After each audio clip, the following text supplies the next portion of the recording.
Bonsoir à tous et bienvenue, on se retrouve pour notre rubrique « Et si on en parlait ?» comme tous les vendredis à 19 h. Vous pouvez retrouver cette émission sur notre chaîne YouTube avec les cultes et les autres réunions que nous proposons. Voilà, ce soir, on va avoir des nouvelles des membres, de quelques membres, on va avoir des nouvelles de l'Église, on va avoir une intervention et un partage par quelqu'un que je vous présenterai dans quelques instants. Et puis, je vous présenterai un livre qui m'a beaucoup intéressé, qui m'a été très utile. Et puis, on finira par un court moment de prière. Voilà, ça fait beaucoup de choses. Et tout ça en 20 minutes. C'est parti.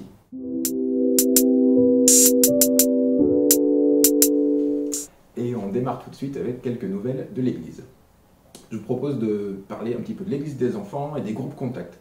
L'Église des enfants continue à se réunir, c'est-à-dire les moniteurs et les responsables continuent à se voir en visioconférence une fois par semaine pour planifier la période actuelle et puis préparer une rentrée qui soit magnifique en septembre. Plusieurs ateliers ont été proposés aux enfants où ils pouvaient réaliser des chœurs avec les objets qu'ils avaient à leur disposition, ou bien chanter, ou bien poser des questions sur les sujets les plus vastes possibles et obtenir des réponses de leurs moniteurs. Voilà, tous ces différents ateliers, vous aurez un aperçu, je pense, dans les différentes réunions qu'on va avoir bientôt, les cultes ou les réunions comme celle-ci au mois de juin. On a hâte de voir ça. On continue avec les anniversaires, si vous voulez bien. Quels anniversaires on doit fêter cette semaine? Alors, nous avons eu Daniel Thévenet, l'anniversaire Pasteur Senior. Nous avons eu Chantal Bourbon et Clément Fro, et sans doute beaucoup d'autres que j'oublie. Aujourd'hui, si je ne me trompe pas, Nathanaël Picot et Carlos Cana.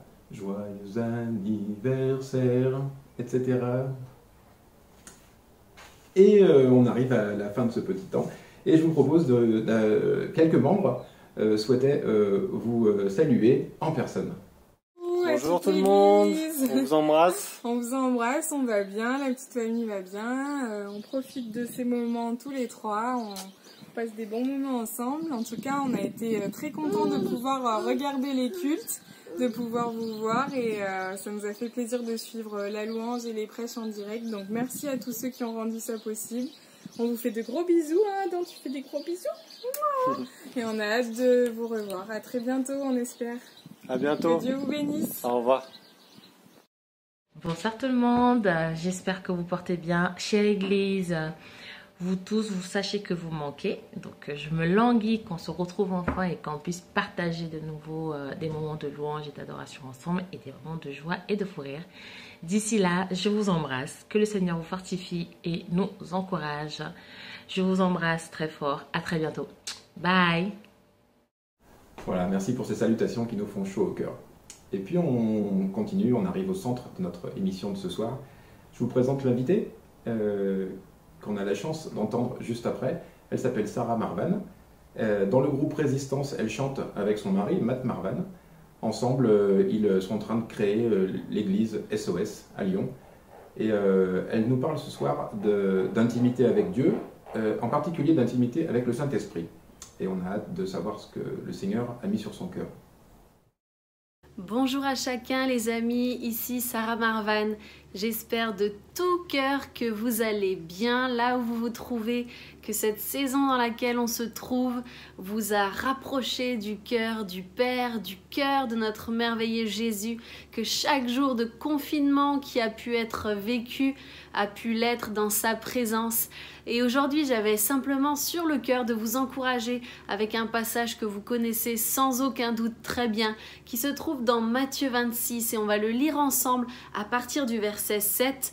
Il est écrit comme Jésus était à Béthanie, dans la maison de Simon, le lépreux, une femme s'approcha de lui, tenant un vase d'albâtre, qui renfermait un parfum de grand prix, et pendant qu'il était à table, elle répandit le parfum sur sa tête. Les disciples, voyant cela, s'indignèrent et dirent « À quoi bon cette perte ? On aurait pu vendre ce parfum très cher et en donner le prix aux pauvres. » Jésus, s'en étant aperçu, leur dit « Pourquoi faites-vous de la peine à cette femme ? Elle a fait une bonne action à mon égard, car vous avez toujours les pauvres avec vous, mais vous ne m'avez pas toujours. En répandant ce parfum sur mon corps, elle l'a fait pour ma sépulture.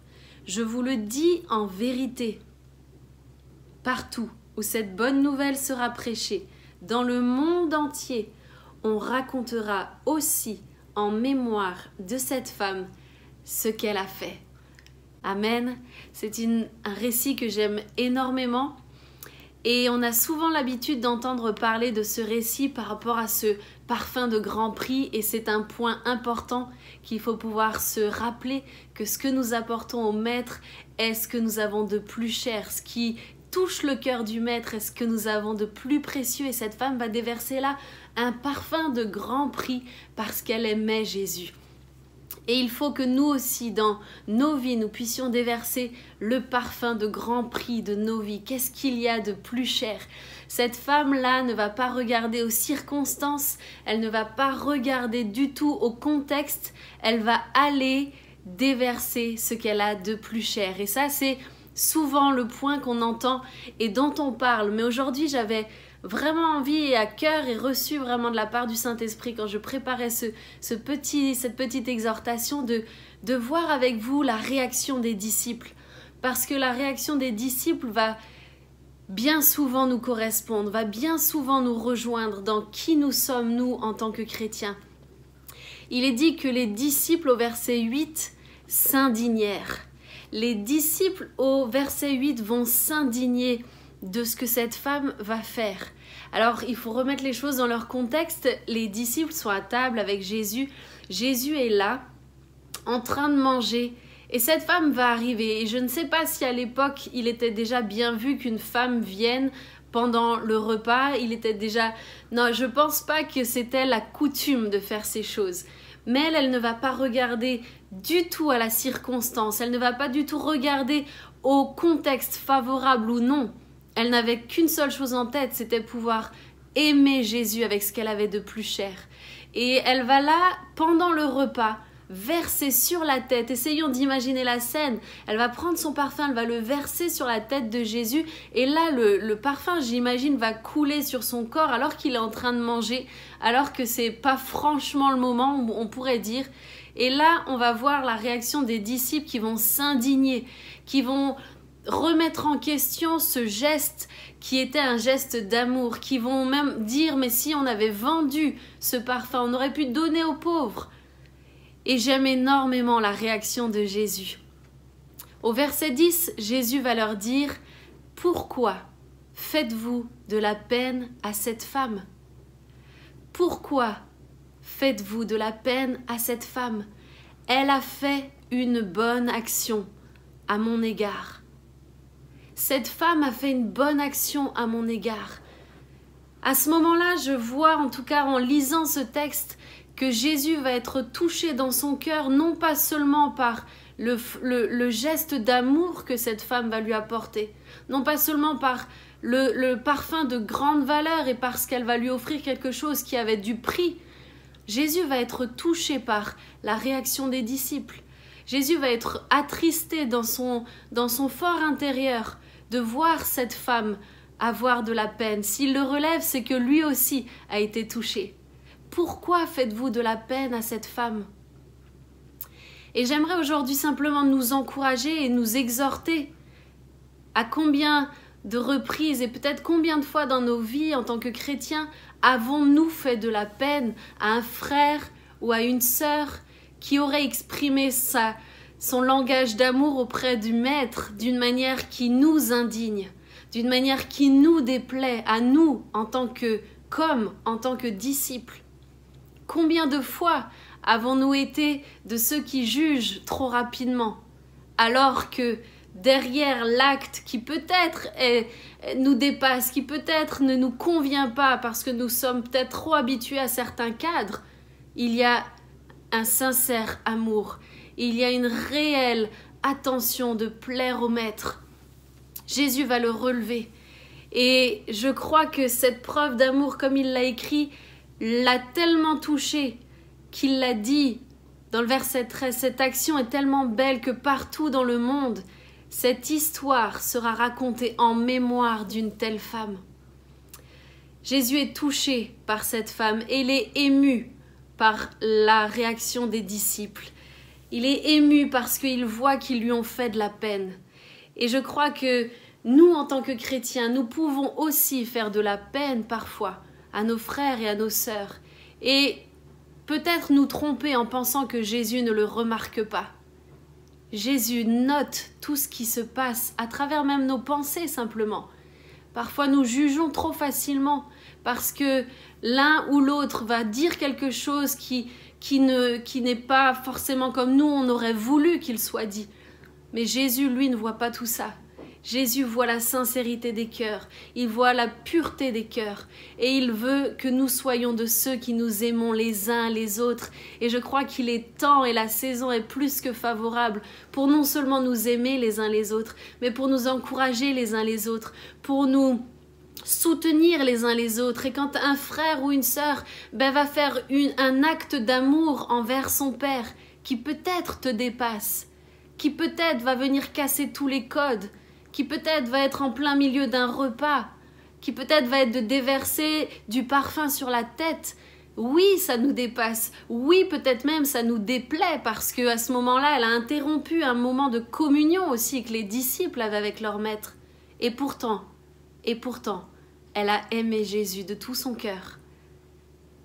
Ne soyons pas de ceux qui font de la peine à nos frères, à nos sœurs, ou peut-être même à ceux qui ne connaissent pas encore Christ en les jugeant par leurs actes, par leurs actions. Ne soyons pas de ceux qui jugent à la vue. Ne soyons pas de ceux qui interprètent parce que seul Jésus voit les cœurs, seul Jésus lit dans nos cœurs et nos pensées. Alors reçois cette exhortation et ce petit message comme un encouragement à aimer ton frère, à aimer ta sœur et à regarder au fond des cœurs et non à ce qui peut-être pourrait nous indigner. Seul Dieu juge et seul Dieu voit le fond des cœurs. Passez un excellent vendredi. Je vous souhaite une bonne journée.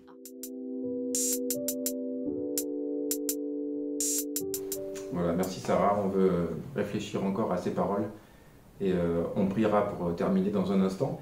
Mais avant d'en arriver là, je voulais vous présenter un livre, comme tous les vendredis. Un livre qui m'a été très utile et que je peux que vous recommander, qui s'appelle « Comment interpréter la Bible » aux éditions Emmaüs par Alfred Kuen, qui a écrit des dizaines de livres. Celui-ci, comme son nom l'indique très bien, nous permet de mieux interpréter nous-mêmes la Bible, donc c'est de l'exégèse, voilà le terme technique. Il y a des techniques générales, des techniques très particulières qui permettent de mieux comprendre les passages, de mieux comprendre l'ensemble. Tous les passages qui sont obscurs deviennent plus clairs. Et je vous propose une petite lecture, c'est peut-être le plus simple pour voir quel est le ton et l'utilité. Vous connaissez amasser des charbons sur sa tête, sur la tête de quelqu'un, dans Romains 12, verset 20, a donné lieu aux interprétations les plus fantaisistes. La simple méditation de cette formule ne nous est pas d'un grand secours dans ce cas. En connaissant les mœurs de l'Orient, par contre, on saura que tout se porte sur la tête. Deuxièmement, que lorsque le feu s'éteint au foyer, ça signifie froid et faim, parce qu'on ne peut plus cuire les aliments. Et dans ce cas, il n'y avait qu'une solution, chercher quelque part des charbons de bois enflammés dans une sorte de petit brasero en terre cuite, et si la voisine était généreuse et bien disposée, elle amassait une bonne quantité de charbon ardent dans le brasero, et le chargeait ensuite sur la tête de sa voisine, ce que l'on fait pour ses amis. L'auteur de Proverbe 21, cité par Paul, demande qu'on le fasse pour son ennemi, en lui donnant généreusement à manger et à boire. Peut-être une telle attitude le fera-t-elle rougir de honte, mais ce n'est pas le but recherché, c'est plutôt le témoignage de bonté pour lui redonner la possibilité de vivre comme avec un foyer où le feu est entretenu. Voilà, en tout cas un livre que je peux que vous recommander, qui est clair et très utile. Comment interpréter la Bible d'Alfred Kuen. Et puis on arrive déjà à la fin de notre émission de ce soir, j'espère qu'elle vous a été utile, bénéfique. On a hâte de se revoir ce dimanche pour le culte. N'hésitez pas à participer à la visioconférence qui a lieu juste avant le culte à partir de 9h15. Vous savez, si vous cliquez sur le lien sur le site internet, vous avez un lien spécial pour participer à cette réunion de prière qui a lieu juste avant le culte. Sinon, on se retrouve à 10h pour le culte avec les différents éléments, le groupe louange, les salutations, le message, etc. Et comme on arrive à la fin de ce temps passé ensemble, je vous propose de prier ensemble. Seigneur, merci pour ce que tu nous apprends ce soir. Merci parce que nous sommes centrés sur toi et que nous voulons aller plus loin dans ta présence, dans la compréhension de ta parole et dans l'intimité avec toi. Merci parce que tu es celui qui est le lien entre nous, à travers l'écran, mais aussi à travers le téléphone. Et quand on se voit, Seigneur, l'amour qui est entre nous, c'est aussi ta présence. Saint-Esprit, viens nous aider à vivre ces liens-là et à nous approcher toujours plus de toi et à comprendre ton amour. Merci de nous garder en ta présence, pour la santé, pour les biens matériels, mais aussi pour notre âme. On s'attache tellement à toi, Seigneur, et on t'aime, et on veut encore marcher avec toi. Sois loué, au nom de Jésus-Christ. Amen.